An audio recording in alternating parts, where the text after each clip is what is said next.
نے ایک گہرا سانس لیا، لیکن پھر وہاں پر آرمی نے اٹیک کیا۔ ایک انتہائی قابل اجڑ نے آرمی کو وہاں تک پہنچایا تھا، جس کی وجہ سے زرش وہاں سے آزاد تو ہو گئی تھی، لیکن اس حادثے کے بعد وہ لڑکی 6 ماہ تک کوما میں رہی تھی اور ہوش میں آنے پر وہ اپنی آواز کے ساتھ اپنی بہادری، وقار، سب کچھ کھو چکی تھی۔ اپنے سائے سے بھی ڈرنے لگی تھی وہ۔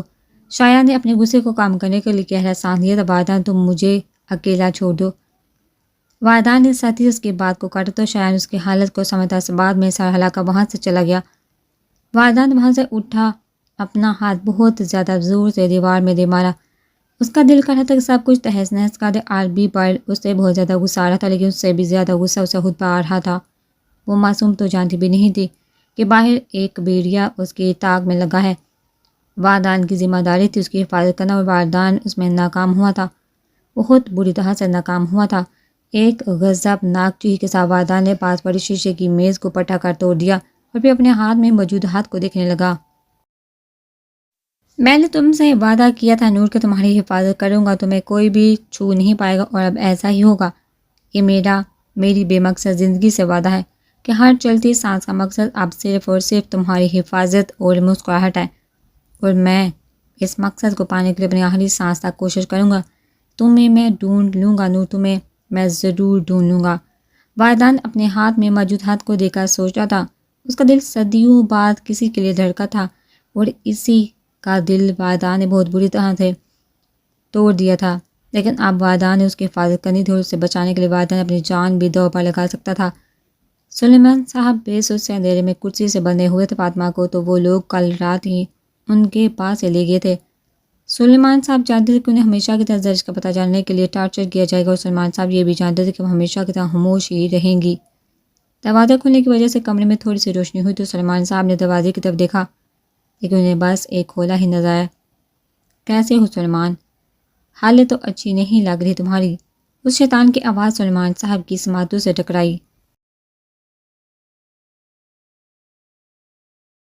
میں تمہیں بتانے آیا تھا کہ میرا نکاح ہونے جا رہا ہے، چاہتا تو تھا کہ تم بھی اس میں شامل اپنی آنکھوں سے سب کچھ دیکھو، لیکن افسوس تمہیں یہاں سے شفٹ کرنا ہاتھے سے حال نہیں۔ آربی نے سلیمان صاحب کے قریب آ کر ان کی کرسی کے بازو پر اپنے ہاتھ رکھے۔ پوچھو گے نہیں کہ کس سے ہو رہا ہے میرا نکاح؟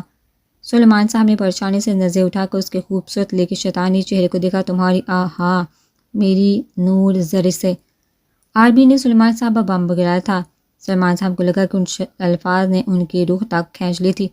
ایسا کیسے ہو سکتا تھا؟ زرش تو والدین کے پاس بالکل محفوظ۔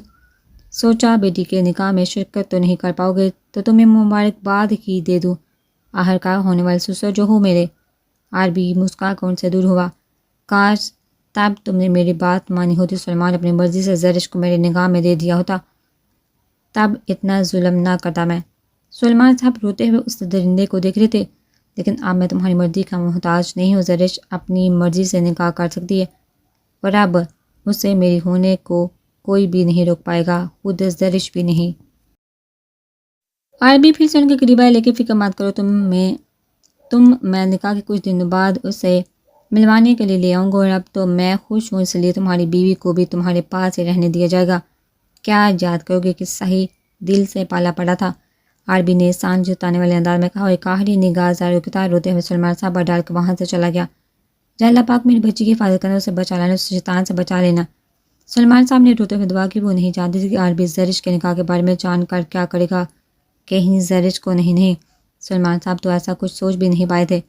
زرش نہیں جانتی تھی اسے اندھیرے میں قید ہوئے کتنے دن ہو چکے تھے۔ وہ روز بس اسے کھانا دینے کے لیے، دروازہ صرف اسے کھانا دینے کے لیے کھلتا تھا۔ زرش کی حالت اس پرندے کی مانند تھی جسے قید میں رکھ کر اس کا خیال کیا جا رہا تھا، مگر تھی تو وہ قید میں ہی نائے کے غلام، اور یہی سب تو اس کے ساتھ 6 سال پہلے بھی ہوا تھا۔ وہ سب یاد کر کے زرش پھر سے خود میں سمٹ کر رو دی۔ 12 سالہ زرش میں فاطمہ بیگم کی جان بستی تھی۔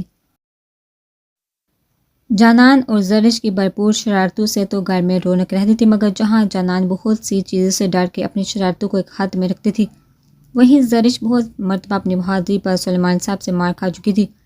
انہی شرارتوں میں تو ایک دن وہ اپنی گاڑی میں جانے کے بجائے اپنے دوست ربیہ کے ساتھ بس میں سوار ہوگی۔ وہ جانتی تھی کہ اس شرارت پر اس کے بہت شامت آئے گی، لیکن جو اس کے ساتھ ہوا تھا وہ تو بس اس نے ہوا میں بھی نہیں سوچا تھا۔ بس کے چلنے کی کچھ دیر بعد کچھ نقاب پوش لوگ ان کی بس میں داخل ہوئے تھے۔ ان کے کنڈکٹر کو گولی مار دی سب لڑکیاں خوف کے مارے چلانے لگی۔ جب اگر کسی کی آواز بھی نکلی نہ تو اگلا نشانہ وہ خود بنے گی۔ ایک نقاب پوش کی اس بات پر سب لڑکیاں خاموش ہو گئی تھی، جبکہ ایک اور نقاب پوش ڈرائیور کے سائے پر بندوق رکھ کر اس نے چلنے کا کہہ رہا تھا۔ ان دہشت گردوں کی بتائی ہوئی جگہ پر پہنچنے کے بعد وہ لوگ اس ڈرائیور کو بھی گولیوں سے چھلنی کر چکے تھے۔ ان سب لڑکیوں کو اندھیرے کمروں میں قید کر دیا گیا تھا جہاں سب لڑکیاں ان لوگوں سے سہم جاتی۔ وہاں صرف ایک زرش ایسی لڑکی تھی جو کبھی چلا کر تو کبھی ان لوگوں پر چیزیں پھینکا انہیں سب سے دور رکھتی۔ ربیہ کو تو ہاتھ لگانے پر زرش نے اسٹیل کے گلاس سے ایک آدمی کا سر ہی پھاڑ دیا تھا۔ کمینی وہ آدمی اپنے مادے سے نکلتے خون پر ایک ہاتھ رکھتا زرش کی طرف بڑھا اور اسے تھپڑ مارنے کے لیے اپنا دوسرا ہاتھ اٹھایا جو کوئی ہوا میں ہی تھام چکا تھا۔ نہیں، اتنے حسین چہرے کو بگاڑنے کا دل کرتا ہے کیا؟ زرش نے اپنے دونوں ہاتھ چہرے سے ہٹا کر اس آدمی کو دیکھا جو ایک غلیظ مسکراہٹ کے ساتھ زرش کو دیکھ رہا تھا۔ اس نظروں سے وہ معصوم سی بچی گھبرا کر دور ہوئی تھی۔ نام کیا ہے تمہارا؟ وہ آدمی اپنی انگلی میں موجود انگوٹھی کو گھماتے ہوئے پوچھنے لگا۔ نور زرش۔ نام کا مطلب جانتی ہو اپنے؟ نور یعنی روشنی اور زرش یعنی چمکتا پھول۔ چمکتے پھول کی روشنی، کیا اس بھی زیادہ خوبصورت نام ہو سکتا ہے بھلا؟ اس شخص کی آنکھوں میں عجیب سی چمک تھی جو کسی چیز کے پسند آ جانے پر آتی تھی۔ بہت زیادہ ملاقات ہوگی ہماری لیکن تنہائی میں۔ بہت جلدی ملاقات ہوگی ہماری لیکن تنہائی میں۔ اس نے شہادت کی انگلی سے زرش کے گال کو چھو کر وہاں سے چلا گیا۔ اس کے جاتے زرش کو لگا تھا کہ بلا ٹل چکی، مگر اس کی مشکلات تو ابھی شروع ہوئی تھی۔ اگلی رات ہی وہ دونوں آدمی پھر سے اس کمرے میں داخل ہوئے۔ زرش کے پاس آ کر اسے ساتھ چلنے کا کہا تھا۔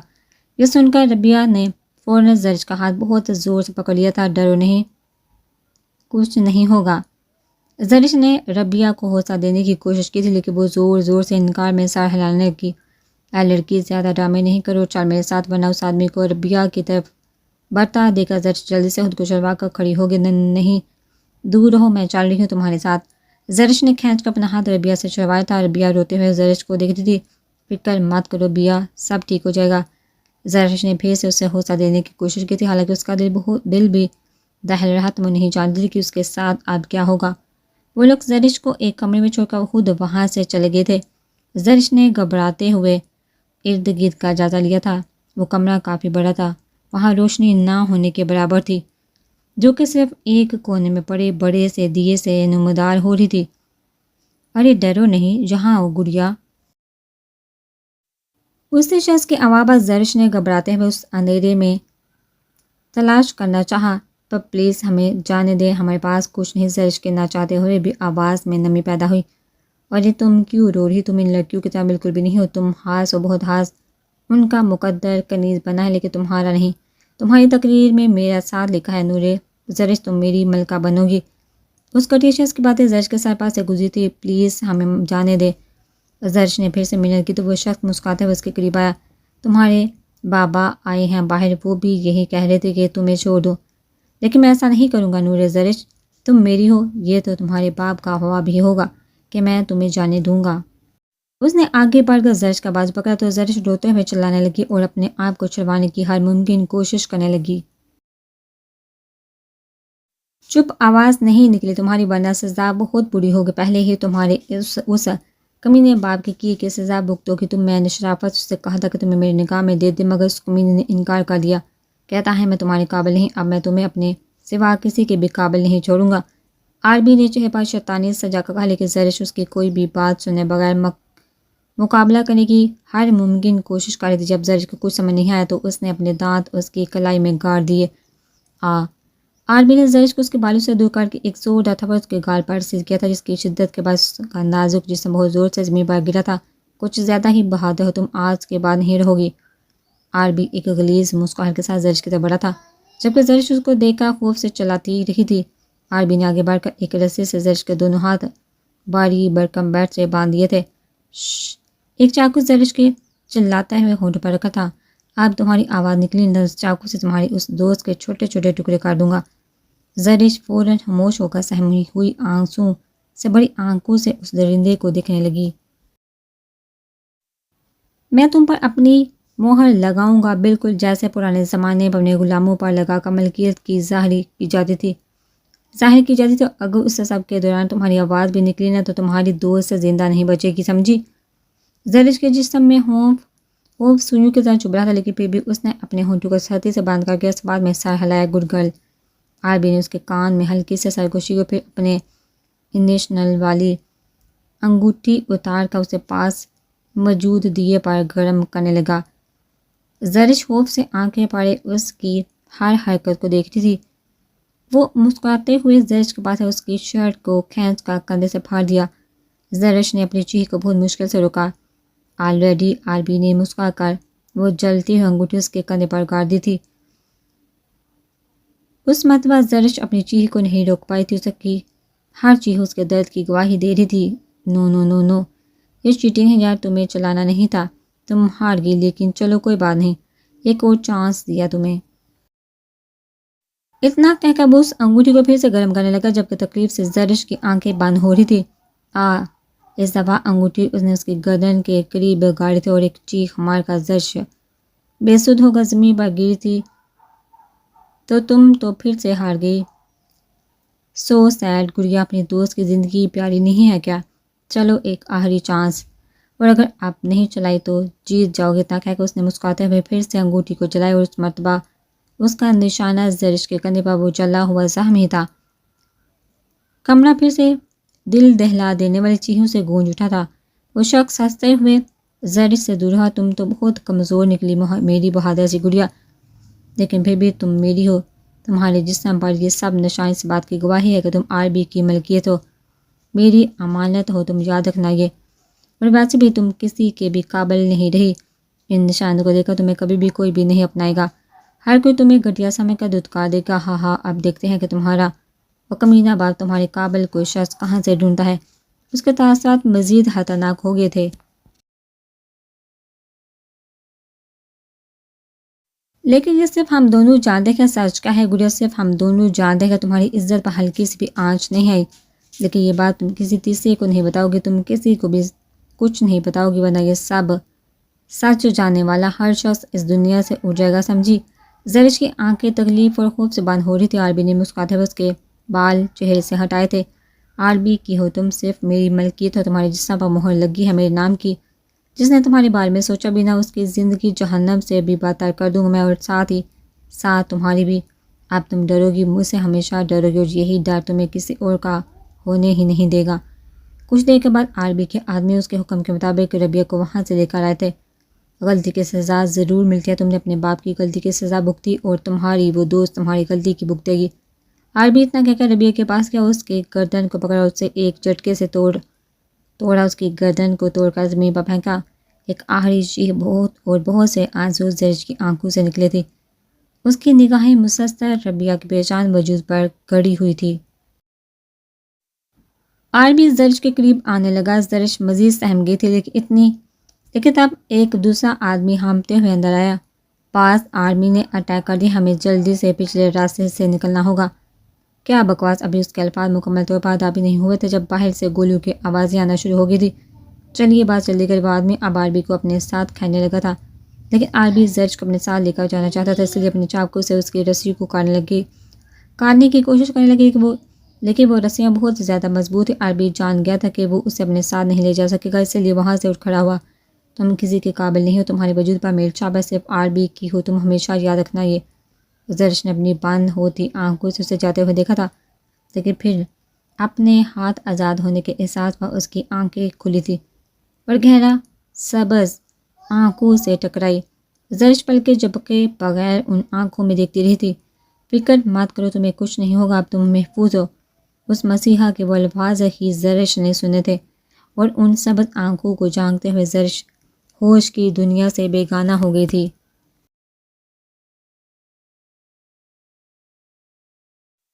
وائدان اور ملک اپنے باقی کے ساتھیوں کے ساتھ شیراز حسن کے گھر جانے کو تیار تھے۔ شیراز اس وقت شہر سے کافی دور رہ رہا تھا، اور اسی بات کا فائدہ ان لوگوں نے اٹھانا تھا۔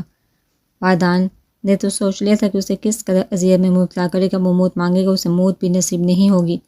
ہر گزرتا دن اس کے کرم میں اضافے کا باعث بنے گا۔ ہاں چلو، ہمیں چلنا چاہیے، ملک نے کہا۔ تو وائدان نے اس بات میں سہلا کر اپنی چیزیں سمیٹی اور ملک کے ساتھ چل دیا۔ پورا راستہ وادان نے کس طرح بے چینی سے کاٹا تھا یہ صرف وہی جانتا تھا۔ شہراز کی آنکھوں میں خوف اور ہار دیکھنے کی شاہ وادان کے رگوں میں خون بن کر دوڑ رہی تھی۔ ہان وہ دیکھ۔ ملک نے گاڑی کی کھڑکی کی طرف اشارہ کیا جہاں سے شہراز حسن کا گھر نظر آ رہا تھا، اور اس وقت وہ گھر آگ کی لپیٹوں میں گرا ہوا تھا۔ چلو جلدی، وادان نے بہت بے چینی سے کہا۔ وادان نہیں چاہتا تھا کہ شہراز اتنی آسانی سے مر جائے۔ کہ نہیں، اس کی موت اتنی آسان کیسے ہو سکتی ہے؟ لوگوں کی ہستی کھیلتی زندگی کو اجاڑنے والا شخص وہ اتنی آسانی سے کیسے مر سکتا ہے؟ نہیں، بالکل بھی نہیں۔ گاڑی کے رکتے ہی وادان بہت زیادہ بے چینی سے اسے جلتے گھر کی طرف بڑھا تو ملک نے لپکا وادان کو تھاما تھا۔ چھوڑو مجھے، وہ نہیں مار سکتا ملک، وہ اتنی آسانی سے نہیں مار سکتا۔ وادان نے خود کو چھڑوانے کی کوشش کرتے ہوئے بے چینی سے کہا، نہیں ہان، آگ بہت سخت ہے، تو اس میں جائے گا تو جل جائے گا۔ ملک نے وادان کو سمجھانے کی کوشش کی لیکن جہاں پرواہ کسے تھی، وادان کی نظر میں صرف ایک گھر نہیں جل رہا تھا، اس گھر کے ساتھ وادان کے جینے کی وجہ، اس کا مقصد سب کچھ جل رہا تھا۔ نہیں ملک، وہ نہیں مار سکتا، وہ اتنی آسانی سے نہیں مار سکتا۔ وادان نے چلا کر کہا، ملک کی گرفت سے نکل کر زمین پر بیٹھتا چلا گیا۔ اتنی آگ میں کوئی بھی بچ نہیں سکتا میری جان۔ ملک نے اس کے کندھے کو تھام کر کہا، لیکن وادان تو ان مردہ سبز آنکھوں سے اپنی زندگی کے مقصد کو اپنے سامنے جلتے ہوئے دیکھ رہا تھا۔ تبھی پولیس اور فائر بریگیڈ کے سائرن کی آواز آئی تو ملک نے بے چینی سے وادان کو ہلایا۔ ہان چل، پولیس آ رہی ہے، اس کا الزام ہاں پر لگ جائے گا، چل۔ ملک کے لہجے سے بے چینی جھلک رہی تھی لیکن وادان ابھی بھی بت بنا باز اس آگ کو گھور رہا تھا۔ ہان چل، لیکن ابھی بھی ملک کی بات کا وادان پر کوئی اثر نہیں ہوا تھا۔ کافی دیر کوشش کے بعد بھی کوئی فائدہ نہیں ہوا تو چلا جا، وادان نے سپاٹ لہجے میں کہا۔ ہان جا، وادان نے سختی سے کہا تو ملک وادان کو چھوڑ کر خود اپنے ساتھیوں کو لے کر وہاں سے چلا گیا۔ فائر بریگیڈ والے آگ بجھانے میں مصروف تھے مگر وادان پر نہ تو کسی نے دھیان دیا اور نہ ہی وادان وہاں سے ہلا تھا۔ وہ تو بس ایک لاش کی مانند اس آگ کو دیکھ رہا تھا۔ وادان، میجر منور صاحب نے وادان کے کندھے پر ہاتھ رکھا لیکن وادان نے کوئی بھی جواب نہیں دیا تھا۔ تبھی ریسکیو والوں نے 2 لاشیں نکال کر باہر رکھی تھی جن میں سے ایک لاش تو کسی عورت کی تھی جو اتنی بری طرح سے جل چکی تھی کہ اس سے پہچاننا ناممکن ہی تھا، جبکہ دوسری لاش شہراز حسن کی تھی کیونکہ اس کا پورا جسم جل رہا تھا لیکن چہرہ ابھی بھی پہچاننے کے قابل تھا۔ وادان بیٹا، منور صاحب نے ایک اور کوشش کی تھی لیکن وادان بہت دیر تک شہراز کی لاش کو دیکھتا رہا جو صرف خود نہیں مرا تھا، وادان کے جینے کے ہر مقصد اور چاہ کو ساتھ لے کر مرا تھا۔ پھر وہاں پر موجود خاموشی کو وادان کی دردناک چیخوں نے توڑا تھا جن میں اس قدر کرب تھا کہ ہر کوئی اس جلے گھر اور لاشوں کو نظر انداز کر کے اس نوجوان کو بری طرح سے روتے ہوئے دیکھ رہا تھا۔ وادان نے بہت ہی مشکلات کا سامنا کیا تھا لیکن پھر بھی وادان کے پاس ایک مقصد تو تھا۔ جب کوئی امید، کوئی مقصد ہی باقی نہ رہے تو زندگی بیکار ہو جاتی ہے۔ اچانک ہی وادان نے اپنی پاکٹ سے گن نکالی، اسے سیدھا اپنی کان پٹی پر رکھ کر گولی چلا دی لیکن عین وقت پر میجر منور صاحب نے بندوق کا رخ آسمان کی طرف کر دیا۔